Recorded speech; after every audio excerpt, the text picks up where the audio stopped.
Hello दोस्तों, आपका स्वागत है एनएस क्लासेस में। आज हम करने जा रहे हैं कक्षा 8 की गणित की कार्यपुस्तिका प्रखर का कार्यपत्रक 14, जिसमें आप सीखेंगे संख्याओं के गुणज की समझ विकसित कर पाना। तो सबसे पहले हम देखते हैं कि ये जो गुणज शब्द है उसका मतलब क्या होता है।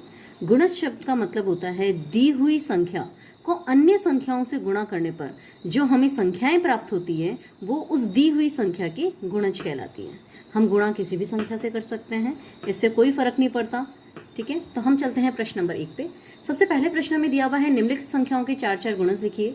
पहली संख्या है 2, तो 2 को हम पहले 1 से गुणा करेंगे, 2 से करेंगे, 3 से करेंगे, 4 से करेंगे, 5 से, 6, 7, आप चाहें जिससे कर सकते हैं।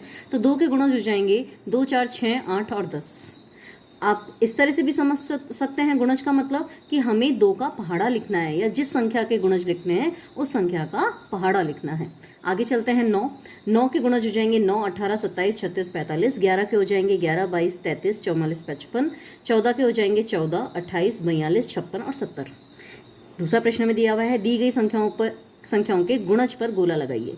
तो यहाँ पर 5 का गुणज देखना है हमें कि इन सब संख्याओं में से 5 का गुणज कौन है, या 5 के पहाड़े में कौन आता है, तो वो हो जाएगा 15।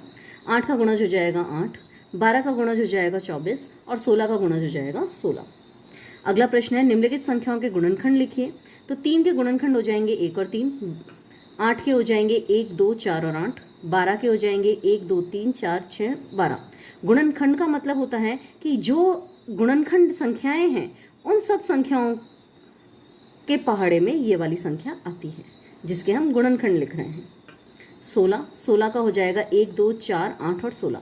18 का हो जाएगा 1, 2, 3, 6, 9 और 18।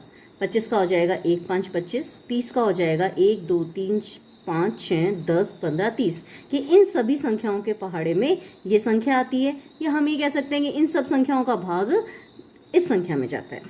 35 का हो जाएगा 1, 7 और 35। 42 का हो जाएगा 1, 2, 3, 6, 7, 14, 21, 42। 64 का हो जाएगा 1, 2, 4, 8, 16, 32 और 64। अगला प्रश्न है संख्याओं 2 और 10 का सबसे छोटा समान गुणज लिखिए। तो सबसे पहले हम 2 के गुणज लिख लेते हैं। 2, 4, 6, 8, 10, 12, 14। 10 के गुणज लिखते हैं 10, 20, 30, 40, 50। अब हम देखते हैं कि इनमें सबसे छोटा सेम गुणज कौन सा है, तो हम देखते हैं 10 आ रहा है। तो 2 और 10 का सबसे छोटा समान गुणज हो जाएगा 10। अगला प्रश्न है संख्या 3, 5, 15 का सबसे छोटा समान गुणज लिखिए। तो हम यहाँ पहले 3 के गुणज लिख लेते हैं। 3, 6, 9, 12, 15, 18। 5 के गुणज लिख लेते हैं 5, 10, 15, 20। 15 के गुणज लिख लेते हैं 15, 30 और 45। तो इन सबका समान गुणज जो होगा सबसे छोटा वो हो जाएगा 15। अगला प्रश्न है संख्या 20, 40, 60 का सबसे छोटा समान गुणज लिखिए। तो वैसे ही सेम 20 के पहले गुणज लिख लिए हमने 20, 40, 60, 80, 100, 120 और 140। 40 के गुणज लिख लिए 40, 80, 120, 160, 200। 60 के गुणज लिख लिए 60, 120, 180, 240। इन सबका समान गुणज हो जाएगा 120। तो हम यहाँ लिख देंगे 20, 40, 60 का सबसे छोटा समान गुणज होगा 120। तो दोस्तों यहाँ कार्यपत्रक 14 समाप्त होता है। आपको ये वीडियो कैसा लगा मुझे कमेंट करके ज़रूर बताएं। अगर आपको पसंद आए तो आप इसे लाइक करें और आपके दोस्तों के साथ शेयर ज़रूर करें। Thank you.